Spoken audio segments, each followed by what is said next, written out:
Vício em games agora é doença, quais os limites e perigos do problema? Jogar games é algo cada vez mais em alta e até virou profissão desejada por muitos devido ao sucesso dos esportes. Mas, recentemente também virou doença. Pois é, este ano, a OMS, Organização Mundial de Saúde, referendou que vício em games entrará na sua classificação internacional de doenças como um transtorno mental, a partir de 1º de janeiro de 2022. A decisão ligou um sinal de alerta para familiares e médicos de jovens e adultos que estão o tempo todo com o controle na mão. Mas o que define que uma pessoa é realmente viciada em games? E como considerar isso uma doença pode ajudar ou atrapalhar esse indivíduo?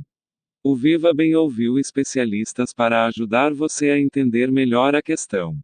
Em primeiro lugar, precisamos entender em que casos ocorre o transtorno. De acordo com a OMS, uma pessoa é considerada viciada em games ao apresentar. O padrão de comportamento é de gravidade suficiente para resultar em prejuízo significativo em áreas pessoais, familiares, sociais, educacionais, ocupacionais ou outras áreas importantes de funcionamento. A intenção da OMS ao classificar o vício em games como doença é estabelecer critérios para que médicos e pacientes consigam decidir a melhor forma de tratar a condição. Na China e Coreia do Sul, por exemplo, há diversas clínicas para viciados em games. Agora, elas terão de seguir uma base normativa de diagnóstico e tratamento, fazendo com que isso deixe de ser uma terra de ninguém. A nova norma ainda abre caminhos que ajudarão no combate ao problema. Primeiramente, pode ajudar a gerar recursos de pesquisa para que o transtorno seja mais propriamente estudado. Em segundo lugar, pacientes poderão solicitar tratamentos a planos de saúde, como aponta Cristiano Nabuco, coordenador do Grupo de Dependências de Tecnologia do Instituto de Psicologia da USP, Universidade de São Paulo, e colunista do Viva Bem. Passaremos a ter não só um diagnóstico experimental, mas oficial. Quando não se tem uma doença oficial, não conseguimos solicitar que convênios paguem pelo tratamento, explica Nabuco.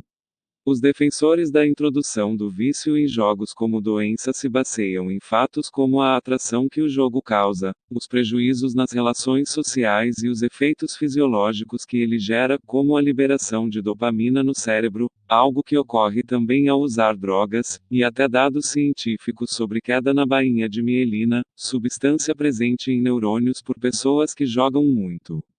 Uma das principais características do vício é que ele prejudica as relações sociais e a vida cotidiana da pessoa que, por não conseguir parar de jogar, abandona atividades importantes.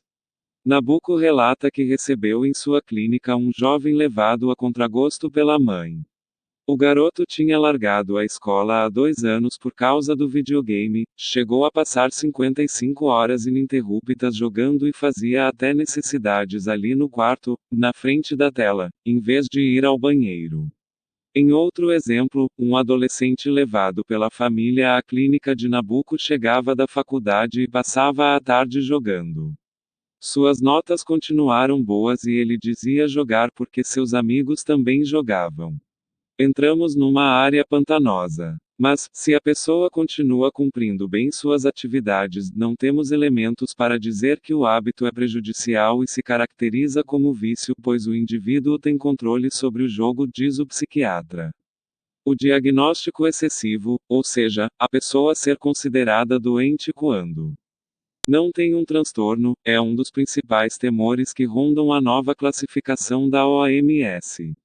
Muitas vezes pais preocupados podem não conseguir diferir um grande interesse do filho por um jogo do vício e buscar tratamento para a pessoa, gerando um estresse que pode afetar a saúde psicológica e a relação familiar. Especialistas também acreditam que transformar o vício em games em doença vai servir de combustível para um aumento do estereótipo sobre a comunidade.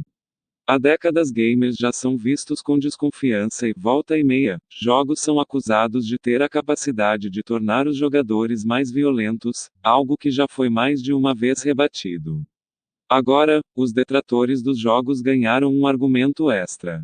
O estereótipo do gamer viciado povoa o imaginário de moralistas que não compreendem os jogos eletrônicos. Games muitas vezes são considerados uma perda de tempo que afeta o jogador porque afasta a pessoa da vida real, ou algo prejudicial para terceiros, pois gamers se tornam violentos. Olha a carga em cima dessa expressão artística. Essa classificação é a primeira vitória significativa que rivais históricos dos games conquistaram, opina Salah Khaled Jr., doutor em ciências criminais, jurista e criminologista, autor do livro Videogame e Violência: Cruzadas Morais contra os Jogos Eletrônicos no Brasil e no Mundo.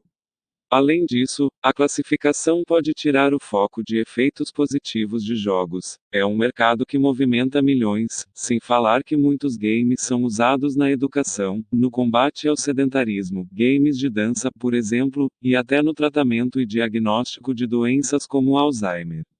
Claro que toda tecnologia deve ter seus efeitos adversos combatidos, mas seus benefícios não podem ser deixados de lado. Outro ponto polêmico da nova norma é como ela pode ser usada. Carlos Afonso, diretor do Instituto de Tecnologia e Sociedade, ITSRIL, e professor da Faculdade de Direito da UERJ, Universidade Estadual do Rio de Janeiro, alerta que a regulamentação não cria uma jurisprudência ou uma nova legislação contra jogos, mas pode sim ser usada como argumento para censurar conteúdos. Minha preocupação é como isso pode ser abusado. Depende como juízes e legisladores ao redor do mundo vão ver.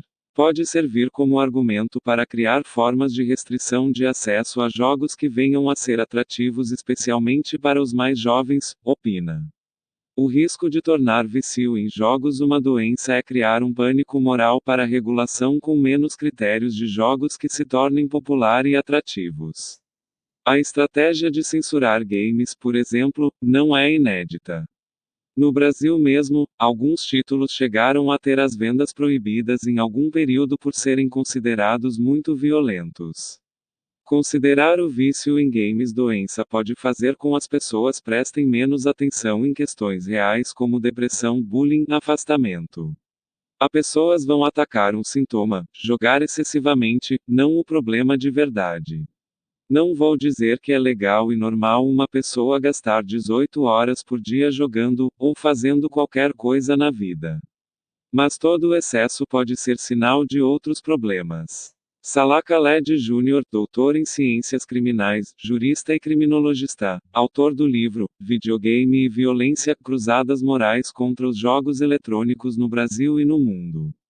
O debate sobre vício em games é ampliado quando se tenta identificar se a condição trata-se de uma doença ou um sintoma de algo maior, como depressão ou alienamento da sociedade. Cristiano Nabuco acredita que uma coisa não impede a outra. No caso de dependentes de videogames, grande parte tem depressão. Quando você analisa o paciente, talvez ele tenha problemas familiares ou vulnerabilidades. O vício em jogos faz parte de um quadro maior. Sabemos que a depressão é presente, mas não é determinante, alega Nabuco. Nesse caso, o ato de jogar poderia ser comparado a problemas enfrentados por quem tem alcoolismo, em que a bebida tende a ser um escape e não o verdadeiro problema. Claro que não podemos nos esquecer que o abuso de álcool comprovadamente causa mais transtornos diretos ao organismo do que jogar videogame, que ainda tem seus impactos estudados. Temos jogos sendo usados para treinamentos, educação, jogos para seleção de habilidades em vez do modelo tradicional de provas. Tem uma série de pesquisas que estão sendo feitas de como jogos podem impactar em uma série de elementos da nossa vida e do cotidiano. Seja no treinamento corporativo, seja na educação, vemos várias empresas utilizando. Vicente Vieira Filho, vice-presidente da Abra Games, Associação Brasileira das Empresas Desenvolvedores de Jogos Digitais, além de sócio e CEO da Manifesto Games. Se há lamento de parte da indústria de games pela nova norma da OMS, também há lições a serem tiradas. Recentemente, jogos passaram a cometer abusos para extrair dinheiro de jogadores, e, nesses parâmetros, abriram brecha para serem comparados a jogos de azar.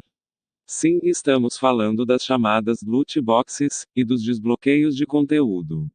É predatório, existem países que estão proibindo isso de destravar o progresso dentro do jogo pagando. São estratégias perversas, se você não opta por pagar, tem que ficar 5 ou 6 horas matando o mesmo tipo de inimigo para elevar o personagem. Ultrapassa limites éticos, aponta Khaled. A estratégia de liberar conteúdos pagando foi algo que se tornou mais comum recentemente como uma estratégia diferente de monetização, o jogador não recebe tudo ao comprar o jogo. Isso também vale para games em smartphones que são gratuitos e acabam exigindo dinheiro para seguir jogando. Khaled ainda é crítico das práticas de empresas de games contra funcionários que muitas vezes são abusados e obrigados a fazer hora extra sem pagamento para desenvolverem os produtos. Com a norma, novas pesquisas deverão ser feitas sobre o assunto, com critérios mais detalhados. O futuro possivelmente trará a resposta tão discutida sobre vício em games ser realmente um problema de saúde pública ou não. Mas aí vem a pergunta, e outras plataformas que também sequestram as pessoas da vida real, como apps e redes sociais? Existem outras plataformas que têm impacto na saúde mental dos usuários e deveriam ser incluídas na lista de doenças. Mas já foi muito difícil colocar games e eles são mais antigos, têm 40 anos. O cobertor é curto e esperamos que em futuros manuais sejam incluídos outros problemas, defende Nabucco. Khaled lembra que redes sociais trabalham com sistemas de recompensas, como curtidas e afins, que também acionam gatilhos de prazer como os games e as drogas. Até por isso, muitos consideram essas plataformas tóxicas e elas mesmo passaram a tentar criar recursos para reduzir os prejuízos no bem-estar dos usuários. Sem falar de outras plataformas como Netflix que incentivam a maratona de séries por horas seguidas, mas não são vistas como os jogos. Por enquanto, só games foram incluídos em uma lista por causar transtornos. Mas possivelmente, muitas outras tecnologias deveriam estar nessa lista, ou será que ela então não deveria existir? A discussão é complexa e pode durar anos. Até porque, a própria OMS pode considerar algo como uma doença em determinado período e, anos depois, tirar a condição da listagem após descobertas e revisões científicas importantes. De qualquer forma, se você perceber que o videogame está afetando muito sua vida ou de alguém que você conhece, o recomendável é sempre buscar ajuda profissional para avaliar o caso. Afinal, a saúde mental é algo sério e somente no game temos mais de uma vida. Existem clubes, ligas, jogadores e transmissões profissionais movimentando bilhões. Cada vez mais jovens se interessam pelos esportes eletrônicos e, do mesmo jeito que trocavam a escola pelo sonho de ser jogador de futebol, isso já ocorre com esportes eletrônicos. Cristiano Nabucco se vê em uma encruzilhada. Os esportes fazem com que jovens usem desse argumento para serem atletas, mas podem criar problemas. Há um longo caminho para entender se a pessoa é uma esportista digital ou alguém com transtorno. Em vários contextos podemos diferenciar se ele é um jogador compulsivo por outros fatores como estrutura familiar desorganizada, afirma. A realidade virtual começa a se tornar mais comum, com cada vez mais novas aplicações, nos games ou não. A tecnologia é ainda mais escapista da vida real, já que tira a pessoa do mundo de verdade, e a insere em um digital totalmente imersivo. Ter a sombra do vício como doença agora é algo que preocupa Carlos Afonso. A mídia de games sempre tem a discussão da interatividade e vale lembrar que o futuro será cada vez mais imersivo. Passar a ter o reconhecimento de uma patologia é preocupante. Parece precipitado que as aplicações de realidade virtual já comecem sob essa suspeita de vício e de doença, defende. Texto: Gabriel Francisco Ribeiro. Edição: César Cândido dos Santos. Arte: Gisele Pungan. Ilustrações: Giovana Medeiros. Motion Design: Leonardo Rodrigues. Dicas simples e práticas que cabem no dia a dia para você ter uma vida mais saudável. Receba toda segunda-feira. Fonte da notícia: uol.com.br.